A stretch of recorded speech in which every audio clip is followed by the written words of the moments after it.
All right, so it was late last night when I got started on part one of the video. This is part two, and I needed to get into a few things that kind of clarifies everything that I'm saying. When I was ending last night when I was videotaping, I said something about when you start a business and you feed all of your information into. I got a call from perfect way to explain this. I got a call. I actually applied for a job with a local company, and they sell jewelry and they were calling because they're setting up their e-commerce and they want to distribute through Amazon. Now, this is the thing. Amazon controls so much of the e-commerce market. Over 50% of all sales made online happen on Amazon. So can't you can survive without them, but it's extremely hard to grow without having access to all of those consumers. And the company called, and I was basically doing a phone interview, and I shot myself in the foot because they said, you know, we're looking for somebody to help us to build our platform on Amazon with our jewelry company. And because I know certain things that are going on in the industry, because I follow certain people, I already knew that Amazon had a jewelry department.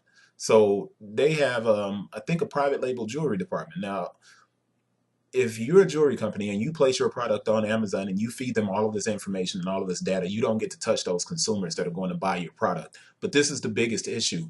You put your best stuff on there and they get to see what sells. They get to speak with their private label and create the exact same thing that you're making. So what happens to your business? Your business starts to contract. You've already lost 15%. You've already paid $5,000 to sell jewelry on the Amazon platform. It's a situation where the convenience of Amazon has replaced the understanding of consumers who are failing to realize that they're doing a detriment to themselves. You have a ton of people who want to start businesses eventually. And what they've done is they are so consumed with convenience for themselves. They're not thinking about when they start a business and they're going to want people to come and buy from them. You can't survive giving away 15 to 20% of your business. That's more than what the mafia probably took from people in Brooklyn, wherever the mafia was hanging out in New York. I mean, you just can't survive giving away 15 to 20% of your business. It's impossible. So what I failed to get at was a few things here that I decided to list in the article because I know a lot of people will probably watch part one, but they won't click the link that's there and they won't go to the description and click the link to read what I was saying. So I made sure to put more of the things that I forgot to discuss in part one here. And I'm going to read those things to you and then I'm going to jump over inside of the system so I can show you what it looks like. All right. So here are the main points that I forgot to discuss in part one. Amazon does not allow you to interact with your customers unless the customer contacts you. All emails are monitored, and you cannot share your personal website or email with your customer, whoever's buying a shoe from you or buying a product from you. This means you can't really build a database of customer contact to do flash sales or newsletter. You're killing yourself by doing this. So, what does it look like inside of the system for messages? Now, I don't have any messages in here. They created a new interface, but there are a few messages here. And what I want you to see is how this looks. Um, and this was a spam message through the system. If you notice here, there's no email. Everything is at marketplace.amazon.com. You can't talk to the customer. So if this was a real email, I wouldn't have access to that customer's email. So I can't email them or ask any questions or anything else. Now, that's the first thing. So let's go to number two. You can't call your customer. If Amazon does find out that you've called the customer, you can, it, this is the thing. They'll flag your account. Now, I wish I could show you what that looks like in here because it's really important. I had a flag up here once before that was a notification and I can't remember where to go and look at those notifications. It's in performance and metrics.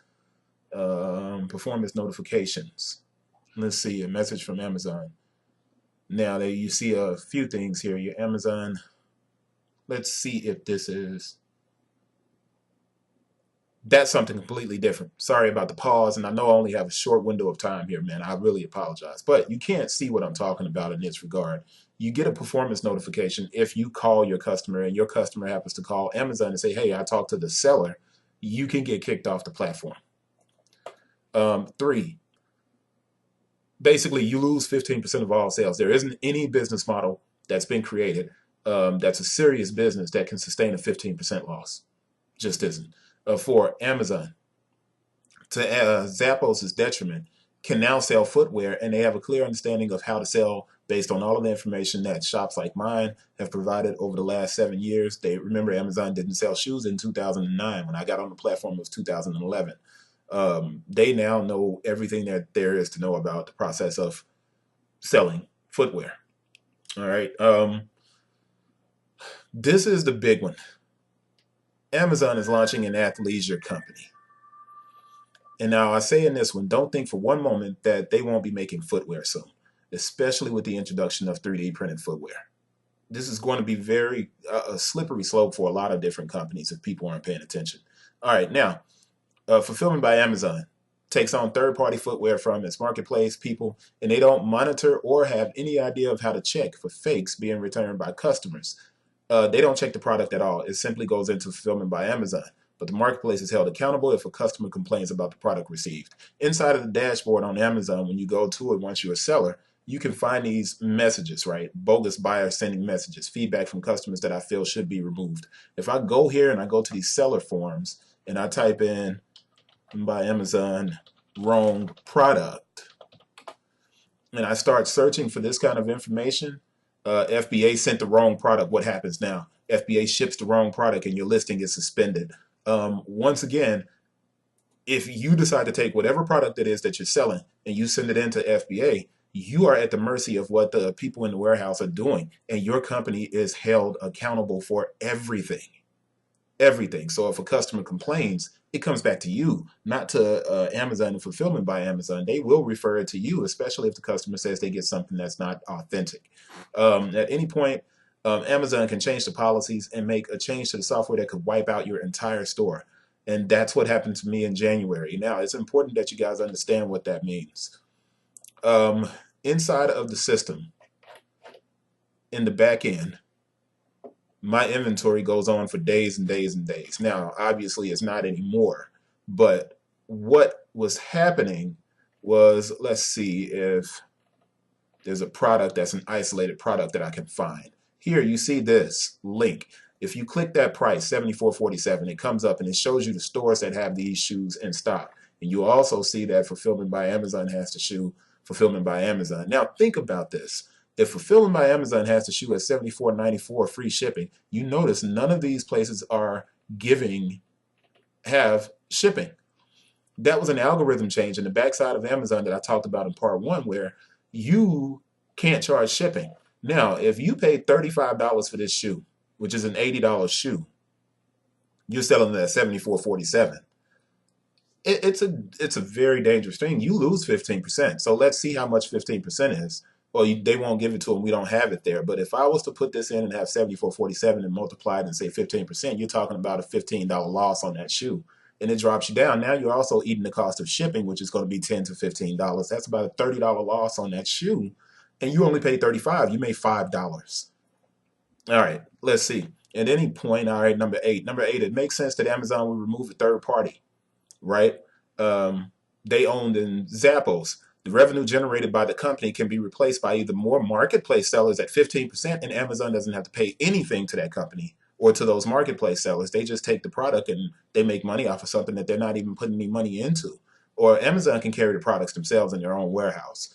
Here's two more, and then this is going to be it, and I'm going to try and wrap it up because I think it's really important, and possibly maybe you need to send me questions if you have questions about it. But this is why I finally just said enough is enough.